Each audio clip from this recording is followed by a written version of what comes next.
In a packed Senate chamber, Tommy Tuberville leaned back with a smirk, ready to deliver one of his trademark jabs. His voice echoed through the hall, dripping with mockery as he tried to belittle Jasmine Crockett in front of the cameras. The room stirred with laughter from a few of his allies, and for a brief moment, it looked like he had the upper hand. But Crockett didn't flinch. She simply placed her hands on the desk, her gaze steady and calm, and pulled a single folded piece of paper from her folder. "This," she began, holding it up so everyone could see, "is my father's letter from Vietnam." The laughter instantly died down. She unfolded the worn pages, her voice soft at first, but carrying the weight of history. "He wrote this while serving overseas, fighting for a country that didn't always fight for him. He spoke about sacrifice, about honor, and about the duty to protect the freedoms we all take for granted in this very chamber." The senators shifted uneasily in their seats.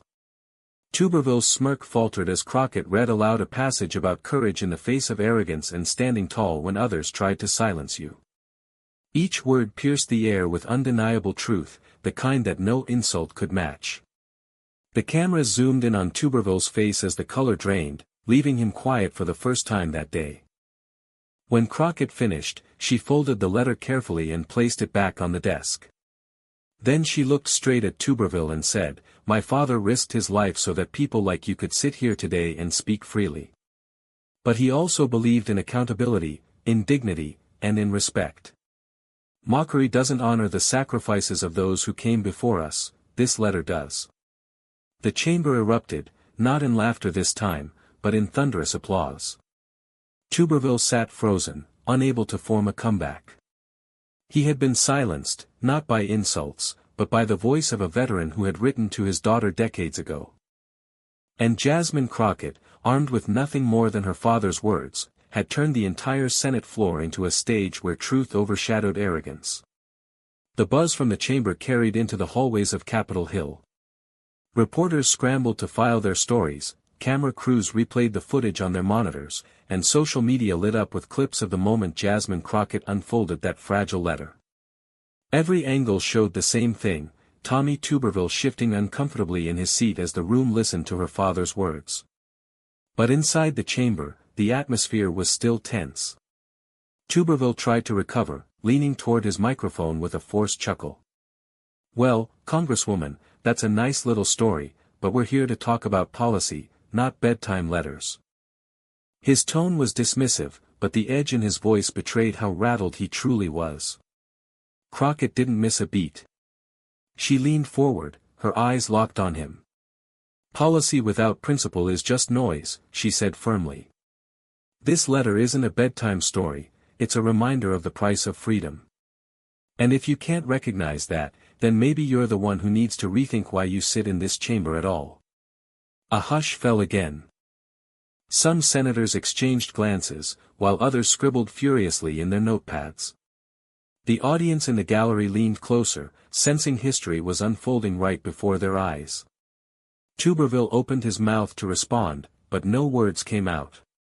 The weight of silence pressed on him harder than Crockett's voice ever could. And in that silence, she had already won. Outside the Capitol, the media frenzy was in full swing.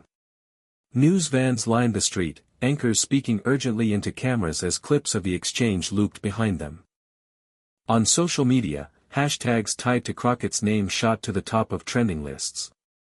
Millions had already seen the moment Tuberville leaned back, smug, only to be silenced by a single letter. Commentators weighed in across networks. Some praised Crockett for bringing a personal, human reminder into a chamber often drowned in noise. Others pointed out how Tuberville's mocking tone backfired, making him look small and careless in contrast to Crockett's calm composure. Even his allies struggled to spin the moment in his favor, because the footage spoke louder than words. Meanwhile, Crockett walked through the halls surrounded by journalists shouting questions. She paused just long enough to make one statement: "My father's words will always matter more than insults. He wrote about dignity, and I intend to carry that dignity with me every single day I serve." Then she turned and continued walking, leaving the press stunned by her poise. Tuberville, on the other hand, avoided the cameras altogether. His staff hurried him through side doors, shielding him from reporters eager to ask why he had laughed in the first place. For a man usually eager to talk, his silence said everything. Veterans groups across the country wasted no time responding. By the next morning, statements began pouring in from organizations representing those who had served. One National Veterans Association released a video that quickly spread online. A retired officer, standing before the American flag, declared, "Congresswoman Crockett reminded us all that sacrifice isn't a punchline." Senator Tuberville's laughter dishonored that sacrifice, and every veteran saw it. Other veterans took to social media, sharing their own stories of service alongside Crockett's clip.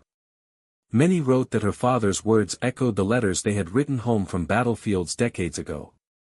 The letter became more than her father's, it became a symbol for thousands of families who had lived with the weight of service. In town halls and community centers, veterans were shown replaying the footage, shaking their heads at Tuberville's grin, then nodding in approval as Crockett's steady voice filled the room. One Vietnam veteran told a local reporter, "When she read that letter, I heard my own voice. I heard every man I served with. That's why she struck a chord. She wasn't just speaking for herself, she was speaking for us." The support snowballed. Within days, hashtags like #VeteranStandWithCrockett began trending. The story was no longer just about a Senate clash. It had become a national conversation about respect, sacrifice, and who truly understood the meaning of service. Tuberville, meanwhile, faced growing backlash. Calls flooded his office, demanding an apology. But with every passing hour of silence from him, the contrast between his mockery and Crockett's dignity grew sharper. By the end of the week, the pressure on Tommy Tuberville had reached a boiling point. What began as a single exchange on the Senate floor had snowballed into a national firestorm. Phones rang non-stop in his office, not with support, but with anger. Veterans demanded respect, constituents demanded answers, and reporters demanded a statement. Even his colleagues began to distance themselves. Senators who once laughed along with him now avoided eye contact when asked about the moment. One quietly told a journalist off the record, "It's hard to defend him on this. He mocked a veteran's letter. There's no walking that back." On Capitol Hill, whispers grew louder. Tuberville, usually loud and confident, appeared more withdrawn in meetings, staring at notes instead of speaking freely. Cameras captured him hurrying through hallways, lips tight, refusing to answer questions shouted by the press. The man who once thrived on showmanship now seemed desperate to stay invisible. Meanwhile, Crockett's calm composure only magnified his downfall. She gave a short interview where she said, "I don't need an apology. What I need is for leaders to remember the cost of their words. My father carried the weight of war. The least we can carry is respect." Her words struck like iron, impossible to twist or spin. The contrast was undeniable, one senator shrinking under the weight of his own arrogance, the other rising with grace, backed by the voices of thousands. Tuberville's allies began quietly advising him to let this blow over, but deep down, he knew it wasn't going away. Not this time. Finally, under unrelenting pressure, Tommy Tuberville agreed to face the cameras. His team scheduled a press conference, hoping to control the narrative and calm the storm. The room filled quickly with reporters, their microphones pointed like arrows, ready to capture every word. Tuberville walked to the podium, his usual swagger noticeably absent. He cleared his throat, shuffling papers that he didn't really need. "Look," he began, forcing a smile, "people are overreacting. I was just trying to lighten the mood. I didn't mean any disrespect to veterans, and certainly not to Representative Crockett's family." The words landed flat.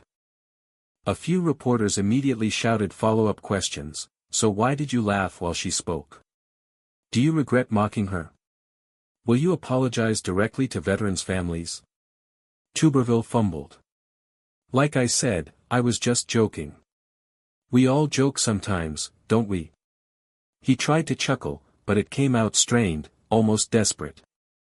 The cameras zoomed in on his uncomfortable expression. Within minutes, clips of the press conference hit social media, and the backlash exploded. Headlines read, Tuberville digs deeper, calls Vietnam letter moment a joke. Veterans groups doubled down on their outrage, calling his remarks hollow and insulting. Meanwhile, Crockett posted a short, steady response online. My father's words were never a joke. And neither are the sacrifices of veterans. The nation deserves leaders who understand that. The contrast was devastating. Tuberville had hoped to quiet the storm, but instead, he had poured gasoline on the fire. His attempt at damage control had only made him look smaller, while Crockett's calm dignity grew larger than ever. The fallout from Tuberville's press conference was immediate and brutal. By the next morning, his face was plastered across every major news outlet, not as a leader under pressure, but as a man who had fumbled one of the most important moments of his career. Editorials described his remarks as tone-deaf, disrespectful, and a catastrophic misstep. On social media, the outrage intensified. Veterans and their families posted videos, some holding up faded letters from their own time in service, saying, these were not jokes. These were lifelines. Every clip went viral, each one reinforcing Crockett's point and deepening Tuberville's humiliation. Crockett, by contrast, was being celebrated. Invitations poured in for interviews, late-night shows, and veterans events. In one televised segment, she sat down with a group of veterans who thanked her for standing tall when their sacrifices were belittled. The moment was emotional, powerful, and impossible to ignore. Even politicians who rarely agreed with Crockett praised her composure. One senator admitted on live TV, whether you agree with her politics or not, you can't deny she showed strength and grace. Tuberville. He showed weakness. Poll numbers began shifting. While Crockett's popularity climbed, Tuberville's approval rating plunged in his own state. Constituents called into radio shows, angry and embarrassed that their senator had become a national punchline. The narrative was crystal clear: Jasmine Crockett had emerged as the voice of dignity, while Tuberville had trapped himself as the symbol of arrogance undone. And the country was watching every second of it. By the second week, the situation had snowballed into a full-blown political scandal. What started as a single moment on the Senate floor was now dominating headlines, cable news panels, and morning radio talk shows. The story wasn't just about Crockett's letter anymore, it was about whether Tommy Tuberville was fit to represent his constituents at all. Editorial boards across the country began publishing blistering op-eds, some calling for him to resign. National veterans organizations announced they were pulling endorsements and vowed to campaign against him if he didn't make amends. One influential group released a statement that cut deep: Senator Tuberville's mockery was not just of one letter, but of every soldier who has written home from war. His political allies grew restless.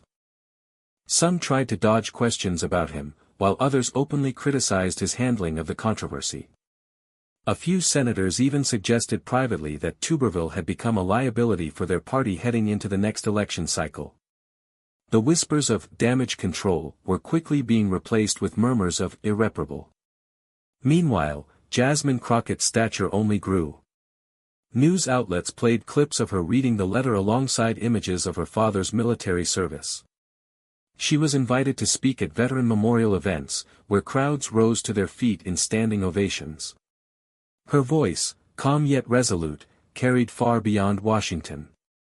The scandal had become a national conversation not just about one senator's arrogance, but about respect for service, leadership, and accountability. And for Tuberville, the question was no longer whether he had misspoken, it was whether his career could survive the storm he himself had created. In Tuberville's home state, the backlash hit harder than anywhere else. Town halls that once welcomed him with applause now buzzed with anger. Constituents lined up at microphones, many of them veterans or family members of those who served, their voices shaking with emotion. One man in a faded Vietnam cap stood up and said, Senator, my brother never came home. He wrote us letters just like the one Congresswoman Crockett read. You laughed at that. You laughed at him. How do you expect us to trust you anymore? Asterisk. The room erupted in applause, not for Tuberville, but for the veteran. Local newspapers, usually sympathetic to their senator, ran searing editorials. Headlines read, "Tuberville's shame embarrasses the state," and asterisk, "Veterans deserve better than mockery." Asterisk. Radio call-in shows were flooded with angry voices. A retired Marine growled into the phone, asterisk, "He's not representing us, he's representing his ego." Asterisk. Pollsters began to record a sharp decline in his approval numbers. What shocked observers most was that the drop wasn't just among independents or opposition voters, it was within his own base. People who once proudly defended him now shook their heads when his name came up. Meanwhile, Crockett's influence reached even deeper. Veterans' families from Tuberville State publicly thanked her, some even appearing alongside her at events. She had become the voice of those who felt overlooked, and her father's letter had struck a chord far beyond the walls of Washington. For Tuberville, the writing on the wall grew clearer each day. His voters weren't just disappointed, they were furious. And fury, especially from those who had sacrificed the most, is a storm no politician can easily survive. Behind closed doors in Washington, Tuberville's own party began to fracture around him. Senior strategists gathered in hushed meetings, worried that his scandal was poisoning more than just his image, it was dragging down the party brand itself. One aide bluntly told a reporter off the record, asterisk, "We can't afford to carry dead weight into the next election. Tuberville might not survive the primary." Asterisk. Whispers of a replacement candidate started circulating. Prominent local figures, respected veterans, business leaders, even former state officials, were being quietly approached as potential challengers. Donors, once reliable supporters of Tuberville, began pulling back.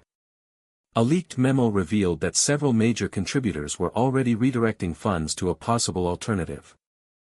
Inside the Senate, the chill was unmistakable. Colleagues who used to clap him on the back now offered only polite nods, avoiding his gaze. In strategy sessions, his name was met with silence or awkward deflections. Some senators privately joked that Tuberville had become radioactive, a liability no one wanted to stand too close to. Meanwhile, Jasmine Crockett's stature continued to soar. She was invited onto national primetime shows, where she didn't gloat but spoke with measured conviction, asterisk, this was never about politics. It was about respect. And respect should never be partisan. Asterisk. Her words only made Tuberville's silence look smaller. For the first time in his career, Tuberville wasn't just fighting opponents across the aisle, he was fighting to keep his own party from abandoning him altogether. The walls were closing in, and he could feel it. As Tuberville's scandal refused to fade, the media began digging deeper. Reporters who once covered him casually now treated him like a target under investigation. Old speeches, questionable remarks, and overlooked controversies started resurfacing. One network unearthed footage from years earlier where Tuberville dismissed veterans' healthcare concerns as exaggerated. Another outlet published a story about his mishandling of military academy nominations, where families accused him of playing politics instead of prioritizing merit. Each revelation piled onto the narrative that Tuberville didn't respect service or sacrifice. Editorials painted a grim picture, asterisk, this is not an isolated incident, it's a pattern. Asterisk. Political analysts drew connections between his mocking laugh at Crockett's letter and his history of disregarding veterans' issues. Social media erupted again, with people posting side-by-side clips of his past remarks and his recent blunders. Crockett didn't even need to comment, others did it for her. Veterans groups, political commentators, and even late-night comedians hammered Tuberville night after night. Every joke, every headline, every panel discussion reminded the public of his arrogance. Back home, his constituents felt betrayed all over again. One local veteran told a reporter, asterisk, we gave him the benefit of the doubt. Turns out, this isn't the first time he's looked down on us, it's just the first time the whole country noticed. Asterisk. The scandal was no longer just about a single moment. It had become a reckoning, exposing a pattern that Tuberville could no longer hide from. And the more the media uncovered, the harder it became for him to escape the shadow of his own past. In Tuberville's home state, frustration turned into action.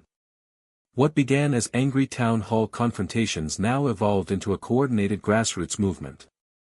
Veterans, families, and everyday voters formed coalitions with one goal: to hold their senator accountable. Signs started appearing at rallies and on front lawns: "Respect our veterans, not mock them."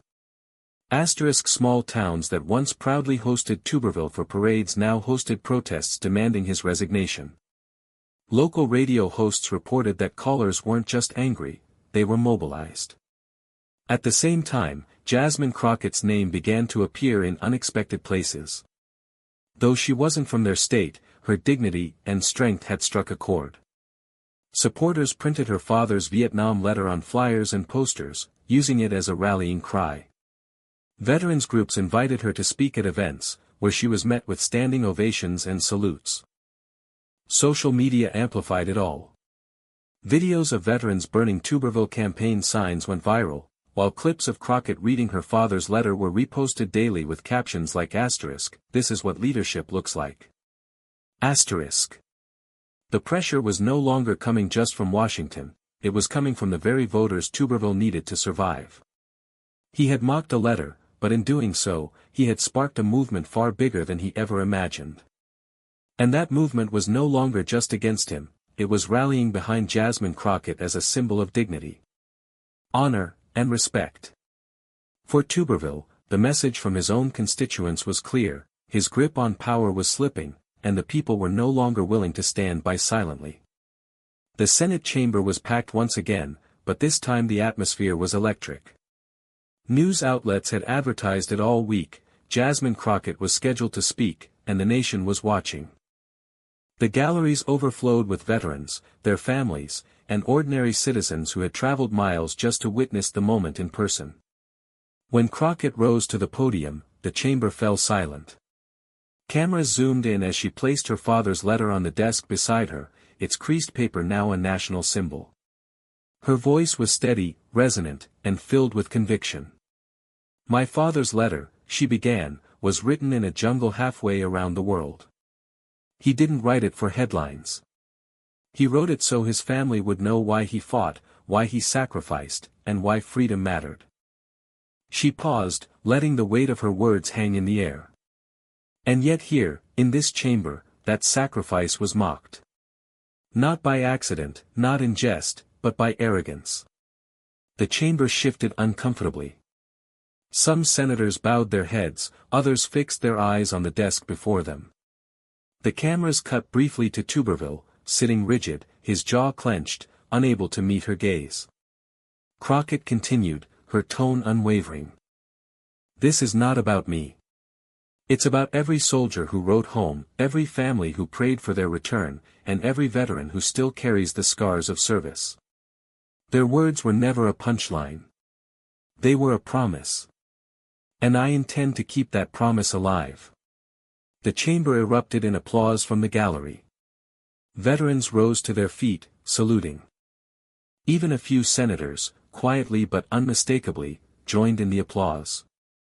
Across the nation, millions watched live. On phones, TVs, and laptops, Americans saw a congresswoman stand taller than politics, reminding the country of its conscience.